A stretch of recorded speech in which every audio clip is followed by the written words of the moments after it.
Internet ಇಲ್ಲದೆ ಜಗತ್ತನ್ನ ಕಲ್ಪಿಸಿಕೊಳ್ಳೋದೇ ಅಸಾಧ್ಯ. ಇಂಟರ್ನೆಟ್ ಇಲ್ಲದೆ ಒಂದು ದಿನಾನೂ ಕೂಡ ಇರೋದಕ್ಕೆ ಸಾಧ್ಯ ಆಗದೆ ಇರೋ ಪರಿಸ್ಥಿತಿಗೆ ನಾವು ಬಂದು ನಿಂತುಬಿಟ್ಟಿದ್ದೀವಿ. ಇಡೀ ಜಗತ್ತೇ ಇಂಟರ್ನೆಟ್ ಮೂಲಕ ಸಂಪರ್ಕವಾಗಿದೆ. ದೇಶದ ಮೂಲೆ ಮೂಲೆಯಲ್ಲೂ 4G 5G ಸೇವೆ ಸಿಗ್ತಾ ಇದೆ. ಇದೀಗ ಚೀನಾ ವಿಶ್ವದ ಅತ್ಯಂತ ವೇಗದ ಇಂಟರ್ನೆಟ್ ಸೇವೆ ಆರಂಭ ಮಾಡಿದೆ. ಇನ್ನು UAE ವಿಶ್ವದಲ್ಲೇ ಅತಿ ವೇಗದ ಮೊಬೈಲ್ ಇಂಟರ್ನೆಟ್ ಅನ್ನು ಹೊಂದಿದೆ.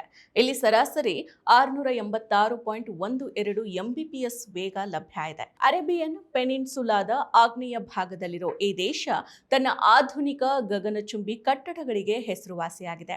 ಸೌದಿ ಅರೇಬಿಯಾದ ಜೊತೆಗೆ ಗಡಿಯನ್ನ ಹಂಚಿಕೊಂಡಿರೋ ಕತಾರ್ ಈ ಪಟ್ಟಿಯಲ್ಲಿ 2ನೇ ಸ್ಥಾನದಲ್ಲಿದೆ.